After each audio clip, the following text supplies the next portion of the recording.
So Michael B. Jordan says he struggles with loneliness, and he goes back and forth on wanting a relationship. Quote, the worst part of that is the feeling like nobody really understands, Jordan said during an appearance on the On Purpose with Jay Shetty podcast. Make sure you check out Jay Shetty's podcast. It's really good. You know, one of my goals in life is to have a podcast like Jay Shetty. You know, my Kevin Lockett TV podcast is great, but, you know, Jay Shetty's like top tier. And, you know, I wish I could obtain that level of success one day.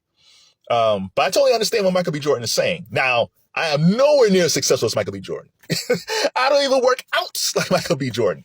But I understand trying to find somebody who understands you. Like, my issue is, on any given Monday night, I can watch the Manning cast on Monday Night Football, then bounce to wrestling, and then tune into the last 15 minutes of The Bachelor, The Bachelorette to see who makes it to the next week. Like, my mind is like all over the place, and I'm just a hard fit. Like I always said, life would be so much easier if I just watch ESPN and play Madden. I think women can figure that out. Oh yeah, my dude, yeah, he just plays video games and watch sports all day.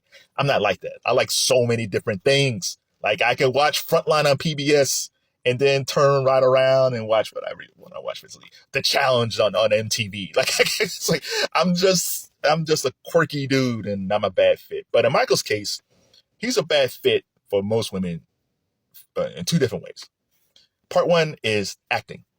Michael B. Jordan loves acting. He is dedicated to acting.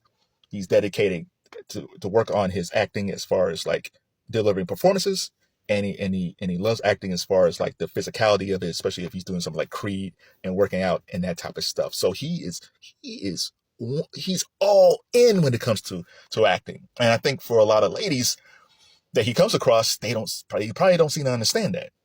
It's hard to tell a lot of these ladies today, hey, let's go out. He said, no, I got to train for Creed. Like I got to work out, and I got to work with my acting coach, and then I'll work out again. And I think most of the women that he's come across these days don't really understand the level of dedication he's putting in. They say they do, but they really don't.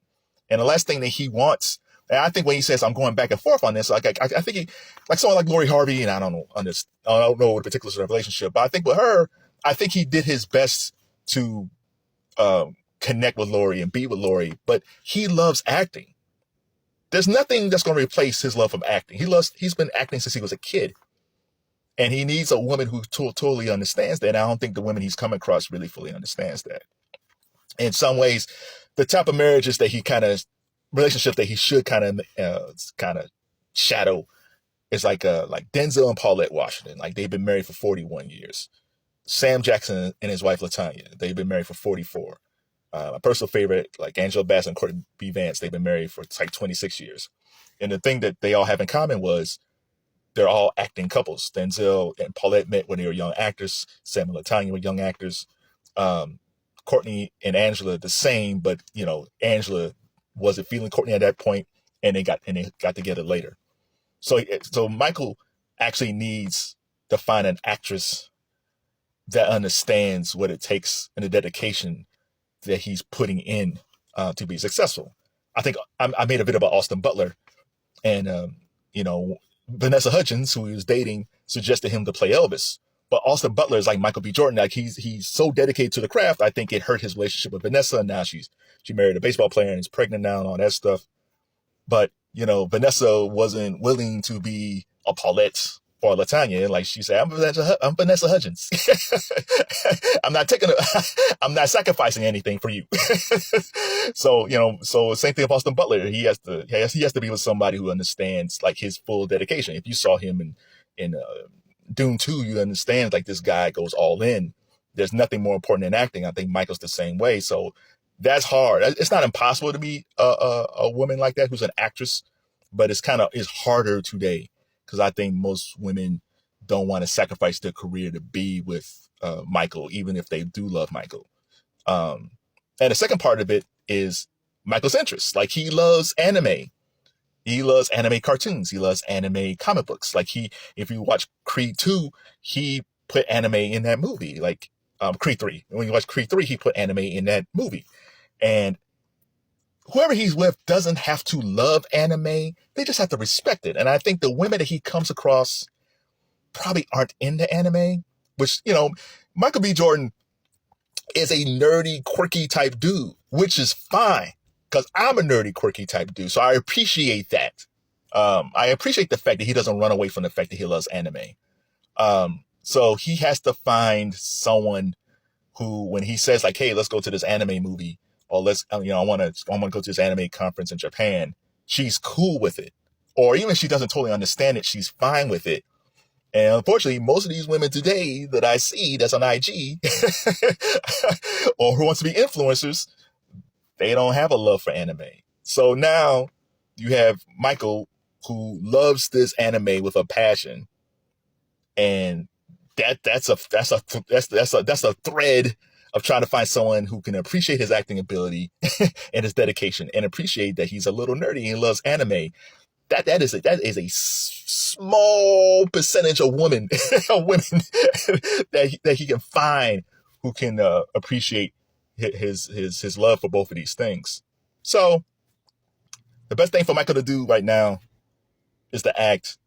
Now he's 37 years old, so I can stand alone in this part. It's like, hey man, like, I don't want to be just working out and acting and watching anime movies. I want to spend my time with somebody. But Michael Jordan, unfortunately, is an old school soul in a horrible era. He is a 90s guy stuck in an era. I'll put it this way. He seems like a guy that would, if he had his choice, he probably would be married and have kids. And he seems like he would be a really good husband and a great dad. But unfortunately, he's a guy who values relationships, and he's in an era where probably most of the women he comes across don't value relationships as much as he does.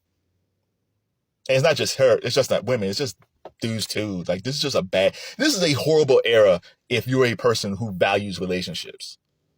It's just not. Like, people just don't, they bail all the time. And I think he's one of those dudes where if he's in a relationship, he's locked in. He broke up with Lori Harvey back in June 2022, and I don't think he's been in a relationship since. And it's not like he hasn't had women. He probably dated women that he liked, but none of them has fit what he wants in a relationship. So he's not jumping around, just jumping into bed with this one or dating this one. Like, he values who he dates. So it kind of sucks, because I think Michael B. Jordan's a good dude. And unfortunately, I guess he just needs to keep on making movies. And maybe one day he'll just meet some chick at Whole Foods and live happily ever after.